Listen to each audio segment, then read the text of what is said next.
এই মানুষটা শুধু একটা ফু মেরেছিল আর তাতেই নলের পানি বরফ হয়ে গেল। সে সেই বরফ তুলে ভেঙে গ্লাসে ভরে নিল। মানুষটা ছিল সত্যিই আলাদা, কিন্তু কেউই জানতো না সে আসলে কে।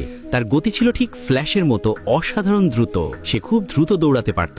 সে তার গার্লফ্রেন্ডের সাথে দেখা করতে এসেছিল। মেয়েটিকে একদম অপেক্ষা করতে হয়নি।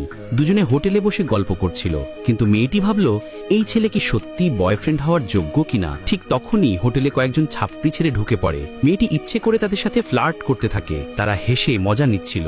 মেয়েটি তাদের কাছে গিয়ে বলে, তোমরা কি আমার বয়ফ্রেন্ডের সঙ্গে তুলনা করতে পারো? তখন আরেকজন ছেলে এসে ওই লোকটাকে খাড়া আঙুল দেখায়।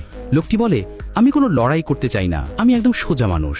কিন্তু সেই ছেলে তার বুকে আঙুল রেখে তাকে ধাক্কা দিয়ে ফেলে দেয়। লোকটা মাটিতে পড়ে যায়। সবাই হেসে বেরিয়ে যায়। রাগে তার মুঠি আট হয়ে গিয়ে টাইলস ভেঙে যায়। সে দুঃখ করে বসে থাকে। তার গার্লফ্রেন্ড তাকে লুজার ভেবে ছেড়ে চলে যায়। ঠিক তখন সে দেখে সময় যেন খুব দ্রুত এগোচ্ছে। একটি ট্রেন দ্রুত গতিতে আসছে, ব্রেকও কাজ করছিল না। সে লাফ দিয়ে রেল লাইনে নামে এবং পাগলের মতো ট্রেনের পেছনে ছুটতে থাকে। সবাই ভয়ে ছিল।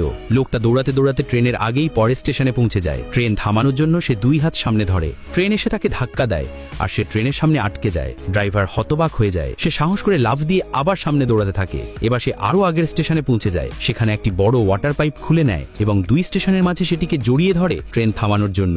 সবাই অবাক হয়ে দেখছিল। এবারও সে দুই হাত সামনে ধরে দাঁড়ায়। ট্রেন এসে পড়লে ওয়াটার পাইপের জোরে ট্রেন সহজেই থেমে যায়। সে ড্রাইভারকে গুড লাক বলে, কিন্তু হঠাৎ ট্রেন আবার একটু পিছনে সরে যায়। পরে যখন সে অফিসে পৌঁছায়, দেখে সবাই তার ভিডিও ফুটেজ দেখছে। তার পুরো কাণ্ড ক্যামেরায় ধরা পড়েছিল আর এখন সে